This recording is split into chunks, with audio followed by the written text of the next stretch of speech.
आप सबसे पहले आपका नाम जानना चाहेंगे। आज तुलसी हेल्थ केयर ने जो ये कार्यक्रम ऑर्गेनाइज किया है, क्या कहेंगे आप इसके? मैं डॉक्टर गौरव गुप्ता हूँ, मनोचिकित्सक हूँ और ये तुलसी हेल्थ ऑर्गेनाइजेशन है। यहाँ पे हम लोग 100 एडमिटेड पेशेंट का, मानसिक रोगी होते हैं उनका इलाज करते हैं।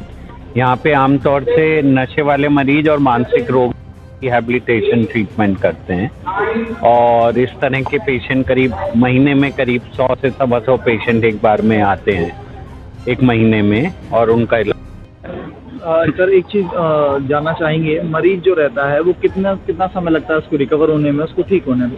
ये तो बीमारी पे आधारित है। कुछ लोग 5 से 7 दिन में हो जाते हैं, कुछ लोगों को इवन 2-2, 3-3 महीने भी रहना पड़ता है। तो वो कितनी बीमारी से ग्रस्त हैं, कितनी ग्रेव सिचुएशन है और इलाज से कितना जल्दी हो पाते हैं, उस पर आधारित है। मेंटल स्टेटस का इनिशियल स्टेज क्या है? शुरुआत से पता चलता है कि हम मानसिक तौर पे बीमार हैं। मानसिक तौर पे बीमारी की जो पहली स्टेज हमारे बायोलॉजिकल फंक्शंस होते हैं, जैसे सोना, खाना खाना, मोशन होना, सुसु होना और सेक्स की तरफ ड्राइव होना। ये 5 बायोलॉजिकल फंक्शंस होते हैं, उनमें असर आने लगता है। आमतौर से लोग चिड़चिड़े होने लग जाते हैं और ये पहले लक्षण होते हैं जो एक किसी में भी इंडिकेट होते हैं। उनका अपनी वर्क है उसमें रुचि खत्म हो जाती है, ठीक से खाना नहीं खा पाते हैं, नींद इफेक्ट होने लगती है और इस चीज़ के लिए उनको इलाज करना पड़ता है। सर जैसे पता है कि जो अल्कोहल वगैरह लेते हैं उनका भी यहाँ पर इलाज किया जाता है। आज उनके काफ़ी भ्रमित भी किया जाता है ऐसे लोगों को, वो ठीक भी नहीं हो पाते लेकिन पैसा भी काफ़ी ज़्यादा ले लिया जाता है। तो आप किस लोगों को बताएंगे कि वो आपके यहाँ आए और इलाज करें? देखिए, अल्कोहल की प्रॉब्लम एक क्रॉनिक प्रॉब्लम है। एडिक्शन जो है वो chronic, progressive, relapsing, fatal disease रही है।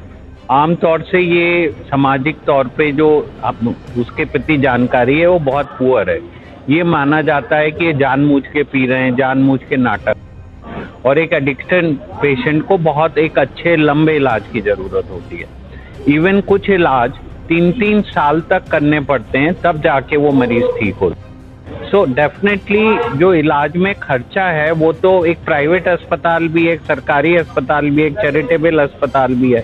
तो आप किस तरह की सुविधा चाहते हैं वो आधारित है, लेकिन अच्छे इलाज के लिए पूरा समय इलाज में देना और अच्छे से उसमें इन्वॉल्व होना। जैसे बहुत सारे लोग बस ये सोचते हैं कि हम 3-4 दिन में हम दारू छोड़ देंगे और ये कामयाब नहीं हो पाते हैं क्योंकि ब्रेन को हीलिंग में ही 3 महीने तक का समय लगता है। डॉक्टर साहब इसमें क्या कुछ खर्चा रहता है?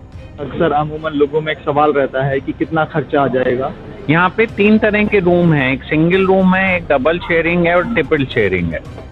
जो आमतौर से सब रूमों में अलग अलग खर्चा है, बट एक जो शेयरिंग रूम्स है जिसमें 3 लोग एक जगह रहते हैं और डॉक्टर की फीस, काउंसलर की फीस, ये सब मिला के करीब 1.25 महीने का खर्चा आता है। कई बार मरीज जो है इतना देने में सक्षम नहीं होते, तो क्या कुछ ऐसी सुविधाएं आप देते हैं कि कुछ चैरिटी वगैरह इस तरह से कुछ किया जाए? हम लोग आमतौर से जो नहीं दे पाते हैं, हम उनका कुछ छोटा इलाज करके और फिर ओपीडी में कोशिश करते हैं।